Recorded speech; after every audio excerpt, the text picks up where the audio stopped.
Les amis, on y est. Ça y est.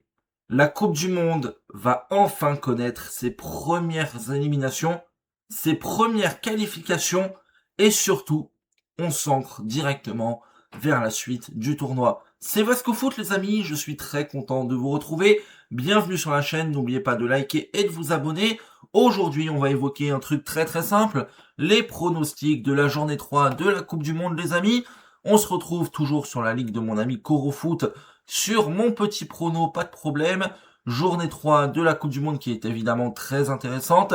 Et on va faire aussi un petit point au niveau des phases de poule de cette Coupe du Monde avec des matchs qui sont très intéressants, des résultats qui pour certains peuvent être un peu surprenants et bien entendu, parce qu'il faut l'évoquer, des équipes en difficulté et qui vont rencontrer des matchs pour cette troisième journée déjà évidemment tout à fait décisifs. Alors on va se poser tranquillement, voilà les amis, sur les petits pronostics, et on va commencer avec un Suisse-Canada que je trouve honnêtement plutôt sympa sur le papier. On va aller directement sur la poule de la Suisse et du Canada. On va pas se mentir les amis, si on analyse un petit peu les résultats de cette poule-là, on se rend compte que la Suisse et le Canada ont 4 points. Honnêtement, le taf a plutôt été fait du côté canadien. Je pense que voilà, au niveau des rencontres qui ont été jouées, ça a été cohérent, ça a bien joué, ça a quand même montré un beau visage. J'ai été plus déçu par la Suisse, qui m'a un peu laissé sur la fin, notamment face au Qatar, où ça a été un match décevant, qu'ils doivent honnêtement remporter voilà, plus facilement que ça. Ils ont fait match nul. Donc on va se dire que ouais, 4 et 4, les deux équipes sont qualifiées. Pronostic très simple, les amis, je vois un match nul. On va dire 0-0. Honnêtement, je vois même pas d'attaque pour le coup côté suisse ou côté canadien. Match nul 0-0. On va dire que c'est un match nul qui arrange un petit peu tout le monde. Et toujours dans cette même poule, on a Bosnie-Qatar. Alors évidemment, on va parler un petit peu du Qatar comme ça. Ils ont pris 6-0 face au Canada. Je sais qu'il y a eu des problèmes de carton rouge, etc. Ok. C'était déjà une des équipes les plus faibles de cette Coupe du Monde. C'est pas le match contre la Bosnie en étant dernier qui va me rassurer. Alors honnêtement, voilà, moi je vais partir sur une base très très simple. Je vais dire que la Bosnie l'emporte. Je vais dire 2-0. Ça me semble être un résultat globalement logique. On a le groupe du Brésil aussi. Brésil, Maroc, Écosse, Haïti. Une poule qui est exceptionnelle. J'ai un peu de peine aussi pour Haïti et je me permets d'en parler, même s'il y a leur match qu'on va pronostiquer. Un peu de peine pour Haïti parce qu'honnêtement c'est une sélection moi qui me tient à cœur. Voilà, il y a toutes les histoires. On le sait avec Romain Molina, les histoires un peu d'abus sur mineurs, etc. Ça a été quelque chose de très délicat, un dossier qui m'a beaucoup moi touché personnellement dans le sport. Donc Haïti, ouais, dans cette Coupe du Monde qui pour moi en plus a un bon effectif, hein, pas mal de joueurs de Ligue 2, de Ligue 1 qu'on a connus, etc. Donc il y a une attache à cette équipe-là. 0 point, déjà une élimination, bien évidemment. C'est dur, ouais, c'est compliqué, bien sûr, ça fait mal. Maintenant, voilà. Brésil, Maroc, Écosse. Je pense qu'Haïti pouvait difficilement tomber sur une poule plus difficile que ça. Typiquement, s'ils étaient tombés à la place de la Suisse dans cette poule-là, je pense qu'ils pouvaient battre le Qatar et peut-être accrocher la Bosnie. Mais ouais, c'est honnêtement dur. Brésil qui joue du coup face à l'Écosse. Honnêtement, c'est un match qui est très dur à pronostiquer. Parce que l'Écosse a pris 3 points. Ok, ils ont perdu 1-0 seulement contre le Maroc. Le Brésil est pas flamboyant. Et je sais pas. En fait, j'ai envie de vous dire un truc. Je vois l'Écosse accrocher le Brésil un partout. Parce qu'en fait, pour moi, le Brésil n'est pas nécessairement flamboyant. L'Écosse, c'est solide, mais sans être exceptionnel non plus. Alors je m'attends à un match nul, voilà, qui qualifierait les deux équipes, je pense. Parce que l'Écosse finirait meilleur troisième, voilà, sans problème, je pense. Ça serait 4 points. Le Maroc, pour moi, va gagner contre Haïti, donc il serait à 6. Le Brésil serait à 5 points. Bon, ça m'a l'air... il serait à 7 points d'ailleurs, le Maroc. Ça m'a l'air d'être un résultat tout à fait logique. On va enquiller du coup sur le Maroc-Haïti, qui est aussi là intéressant. Euh... C'est la troisième journée, je me dis que les Marocains ont encore un peu le taf à faire pour se qualifier pour de bon. On va dire que le Maroc s'impose avec sérieux 2-0 et un match globalement maîtrisé. Tchéquie-Mexique, on va aller sur la poule voilà, du Mexique ici. un des 3 pays hôtes de cette Coupe du Monde. J'ai vu le Mexique, Corée du Sud à 3h du matin, les gars. Honnêtement, je vais passer face cam, hein, pour vous le dire. Les matchs à 3h du matin à la Coupe du Monde, plus jamais je me lève pour ce truc. Voilà, simplement parce que j'ai vu ce match maudit entre le Mexique et la Corée du Sud, ok? C'était une bouse, mais interminable. Vraiment, c'était long, c'était nul. Le Mexique l'emporte 1-0. Dites-vous que même le but mexicain ne vient pas d'une occasion, les gars. C'est une boulette du gardien sud-coréen qui amène un but du Mexique. Donc c'est dur. Honnêtement, c'est dur. La Tchéquie et l'Afrique du Sud qui vont se départager dans le rôle un peu du bonnet d'âne, hein, parce que vraiment, là, moi, je considère ces deux équipes-là comme étant vraiment faibles. Il y a eu un match entre les deux. J'ai même pas envie de revenir dessus. C'était nul. Voilà, tout simplement. La Tchéquie, pour moi, je suis désolé, hein, je les attaque, mais ça n'a rien montré. L'Afrique du Sud, c'est le bonnet d'âne du groupe. Mais bon, on va se concentrer sur le fait de pronostiquer le match entre le Mexique et la Tchéquie. Pour moi, la Tchéquie ne marquera pas, parce qu'il y aura Ochoa dans les cages, et que j'ai envie de penser que le Mexique va gagner en ayant un clean sheet. Et je dirais 1-0 pour le Mexique. En maîtrise, sans trembler. Je dirais aussi que l'Afrique du Sud, là, va marquer un but, je le sens, mais que la Corée va s'imposer 2-1. Je pense que voilà, ça m'a l'air d'être des résultats tout à fait honnêtes, tout à fait logiques, et je vois pas en fait cette poule-là changer. Je pense que l'ordre restera le même. Pour moi, c'est logique. Pour moi, c'est vraiment honnêtement cohérent. Équateur-Allemagne. L'Équateur qui était attendu peut-être comme une surprise de cette Coupe du Monde. Finalement, non. Voilà, c'est un peu ma déception aussi. Je pense que l'Équateur ne marquera pas face à l'Allemagne et que l'Allemagne mettra 2-0 aux Équatoriens. On va aller checker leur poule tranquillement.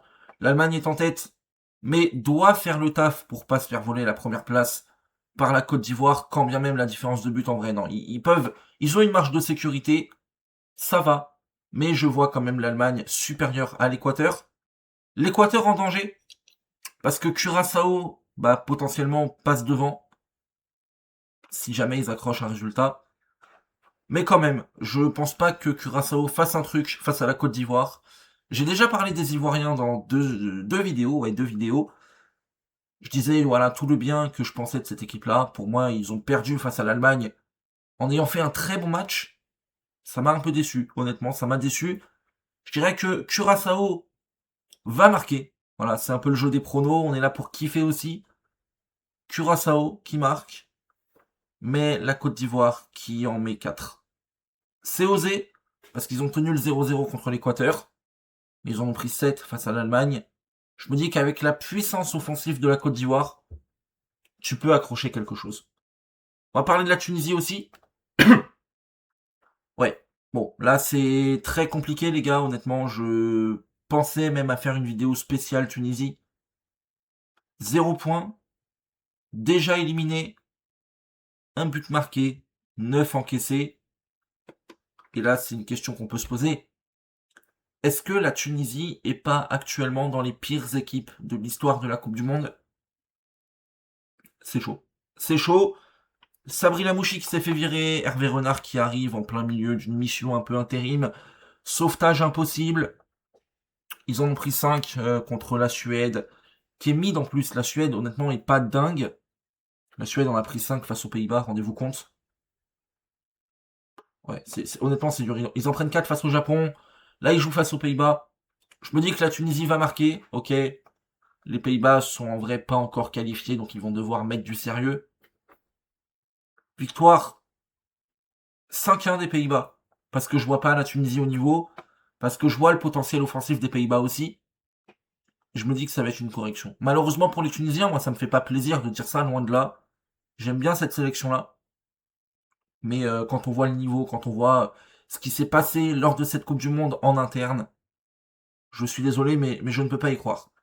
La Suède, le Japon, deux équipes qui vont, voilà, possiblement chercher le résultat pour se qualifier de manière logique. On va dire qu'ils pourraient potentiellement se dire on joue le match nul pour se qualifier tous les deux, mais je pense que le Japon va vouloir viser la première place. La différence de but avec les Pays-Bas est pas non plus monstrueuse. Hein. Je me dis que le Japon face à la Suède, c'est un match compliqué à aborder. mais qu'une victoire des Japonais 2-1 me paraît honnêtement possible. Dur à pronostiquer, match très serré, match très improbable finalement, mais on y va, et je dis 2-1 pour le Japon. Turquie-États-Unis, là aussi un pays hôte de cette Coupe du Monde, on va essayer de retrouver leur poule tranquillement un petit peu plus haut, j'imagine. Ici, les USA qui sont d'ores et déjà qualifiés, mais qui vont vouloir certainement s'arranger pour finir premier.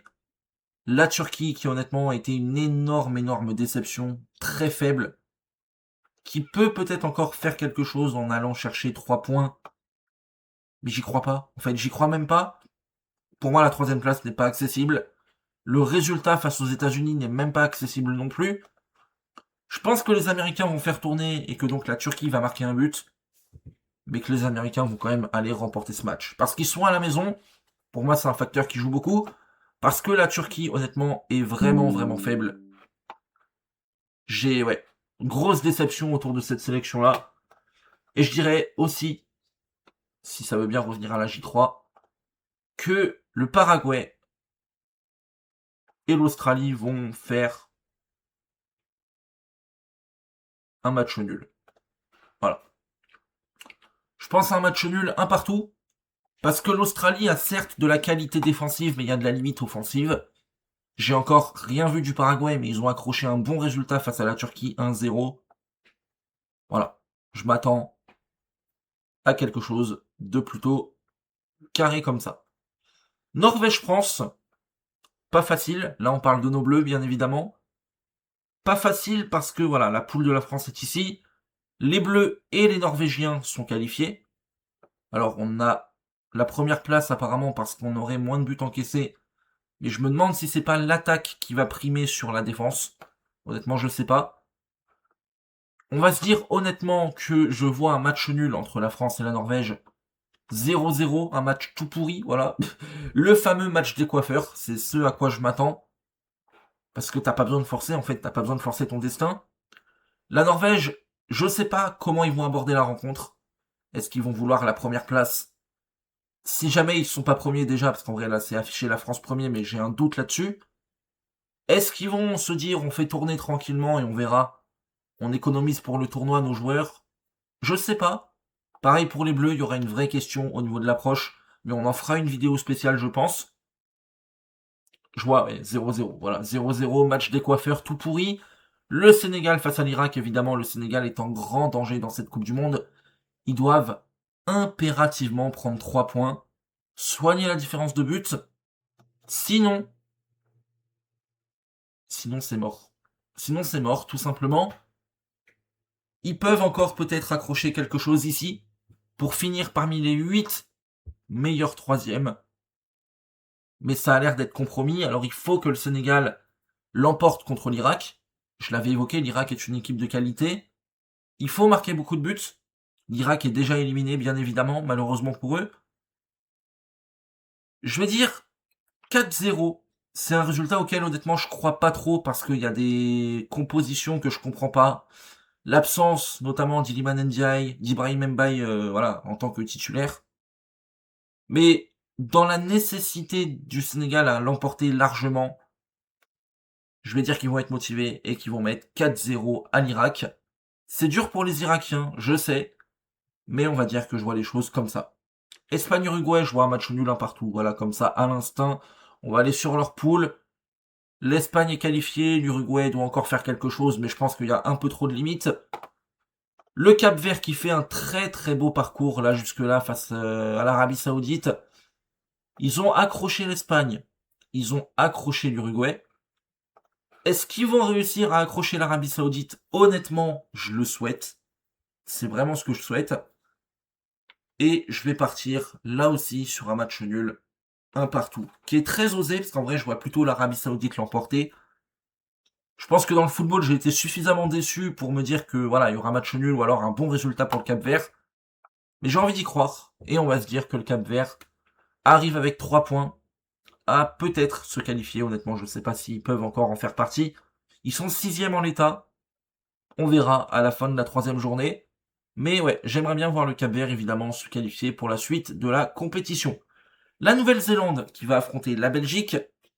La Nouvelle-Zélande, bon, qui a montré des bonnes choses en soi, c'est vrai. Mais moi, j'ai surtout envie de vous parler de la Belgique, les gars. Honnêtement, on va passer face cam. Hein. La Belgique m'a déçu. Je suis désolé, mes amis belges, hein, parce que c'est très dur pour vous au niveau du jugement, etc. La Belgique m'a déçu. Alors évidemment, c'est pas la génération dorée, avec les Marwan Fellaini, avec Eden Hazard, avec voilà, Nainggolan, etc. Ok. Mais est-ce qu'on peut tolérer ça? Est-ce qu'on peut tolérer cette troisième place en ayant fait 2 fois match nul face à l'Iran et face à l'Égypte? Honnêtement, j'ai du mal. Pour moi, la Belgique, je suis désolé, hein, c'est une équipe qui devait finir première de sa poule, et honnêtement, qui pour moi était un bon outsider pour une belle Coupe du Monde. Au moins, voilà, quart de finale. Là, je vois le contenu des matchs, j'ai vu les 2 matchs, je vois les résultats, je me dis, mais waouh, c'est dur. Alors là, il y a un match face à la Nouvelle-Zélande. Je pense malgré tout que la Belgique va s'imposer 1-0, et je mets un point d'alerte. Attention à la correctionnelle. Ça peut faire mal. Égypte-Iran. L'Iran qui a tout approuvé, l'Égypte qui est quasiment qualifiée. On va dire que ouais, je vois l'Égypte s'imposer. En vrai, je vois l'Égypte s'imposer. Je vais dire 2-0. Et on va aller sur Panama-Angleterre. Le Panama que je vois pas marqué, l'Angleterre que je vois évidemment, voilà, vraiment très au-dessus pour le coup, parce que même s'ils ont fait un match nul décevant contre le Ghana, à 4 points, ils peuvent encore espérer se qualifier largement, il n'y a pas de problème, ils vont y aller. Je pense que l'Angleterre est vraiment au-dessus, ils auraient pu se permettre de faire tourner s'ils l'avaient emporté face au Ghana. Je pense que ça va pas être le cas.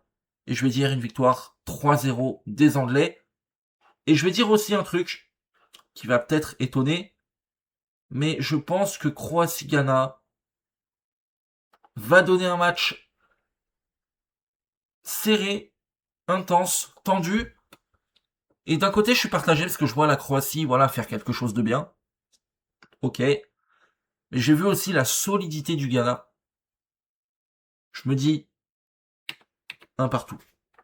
Pour moi, ça va faire match nul, un partout, tranquillement. Colombie-Portugal. On va aller sur la poule du Portugal juste ici. La Colombie est déjà qualifiée et va peut-être faire tourner. En tout cas, un match nul suffirait aux deux équipes. Parce que même si la RDC prend 4 points en tout là, t'as la différence de but qui est portugaise. Ouais. Je me dis que le Portugal va peut-être chercher la victoire. Ce serait logique. Mais la Colombie, elle, peut potentiellement faire tourner et vouloir assurer la première place. Un match nul qualifie les deux équipes.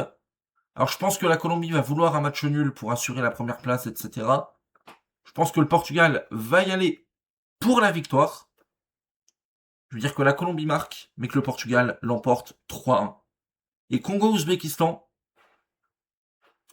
il va falloir montrer plus de choses pour le Congo que ce qu'ils ont montré contre la Colombie, où ils perdent 1-0. Mais ils ont fait un match contre le Portugal, encore une fois, où ils se battent avec leurs armes et ils font ce qu'il faut. Je vais dire que le Congo l'emporte 2-1 face aux Ouzbeks. Ça me paraît tout à fait cohérent. Et j'ai oublié de couper le son de mon téléphone, je suis désolé. Dernier match, Jordanie-Argentine. On va aller sur la poule des Argentins ici. L'Argentine déjà qualifiée, pas de but encaissé, 5 buts marqués, Messi monstrueux. Alors je pense que c'est lui qui met tous les buts de l'Argentine dans cette Coupe du Monde, si je dis pas de bêtises. La Jordanie éliminée, ok, en tout cas, ouais, très certainement éliminée. On va pas se mentir, je pense que l'Argentine va faire tourner, mais que ça va gagner tranquillement 2-0 contre la Jordanie sans forcer. Et l'Autriche-Algérie, compliqué. Compliqué pourquoi? Parce que l'Autriche, pour moi, contre l'Argentine, j'ai vu le match, c'était solide. Ok, mais il y a des limites. Et pour moi, l'Algérie a beaucoup de talent, mais est trop bridée par Petkovic. Je sais pas. Je sais pas. Est-ce que potentiellement un match nul qualifie les deux équipes? J'en ai pas l'impression. Si, ça qualifierait les deux équipes. On va dire match nul. On va dire match nul. On va dire un partout. Avec quand même du jeu, voilà, quand même la qualité technique de l'Algérie, l'intelligence tactique de l'Autriche. Un match nul, un partout. Et on a ici, les amis, tous les pronostics pour cette Coupe du Monde. La troisième journée, qui est évidemment décisive, qu'on attend avec impatience. Et après, il y aura la phase à élimination directe, où là, les matchs vont devenir encore plus intenses, encore plus serrés et encore plus indécis que jamais.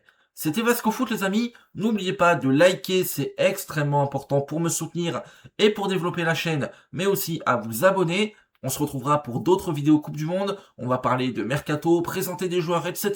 Bref, on va parler tout simplement de football. Passez une bonne journée et excellente journée de Coupe du Monde à vous. Salut!